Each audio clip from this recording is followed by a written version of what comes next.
സ്വാതന്ത്ര്യത്തിന്റെ പുതുവെളിച്ചം കണ്ട ആഹ്ലാദത്തിനിടയിലും അവർ ക്ഷീണിതരായിരുന്നു. തടവറയുടെ മടുപ്പിക്കുന്ന ഗന്ധത്തിൽ നിന്ന് പ്രിയപ്പെട്ടവരുടെ സുഗന്ധത്തിലേക്കൊരു ആലിംഗനമായി അമരുമ്പോഴും അവർ വിറകൊള്ളുന്നുണ്ടായിരുന്നു.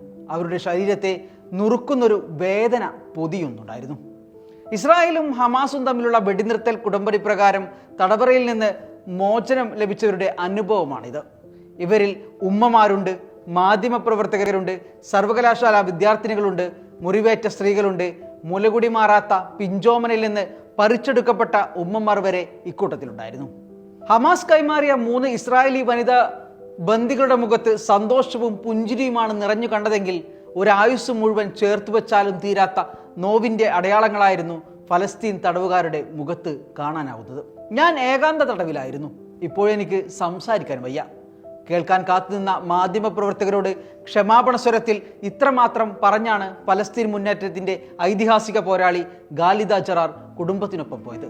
ഏകാന്ത തടവിൽ നേരിടേണ്ടി വന്ന അടിച്ചമർത്തലുകളുടെ അടയാളങ്ങൾ ആ മുഖത്തുണ്ടായിരുന്നു. എന്നാൽ തൊട്ടടുത്ത ദിവസം തന്നെ അവർ തിരിച്ചെത്തി. എന്നത്തെയും പോലെ കരുത്തയായി. ഏകാന്ത തടവിന്റെ ശേഷിപ്പുകൾ തുടച്ചു കളഞ്ഞാണ് അവർ എത്തിയത്. ഇടുങ്ങിയ സെല്ലിലായിരുന്നു എന്നെ അടച്ചിരുന്നത്. പലപ്പോഴും എനിക്ക് ശ്വാസം മുട്ടുന്നതായി തോന്നുമായിരുന്നു. ഈ കുടിസുമുറിയോട് ചേർന്നായിരുന്നു കുളിമുറിയും. ഒന്നിനും കൊള്ളാത്ത ആഹാരമാണ് അവർ നൽകിയിരുന്നത്. വൃത്തികെട്ട രുചിയുള്ള വെള്ളവും നൽകി.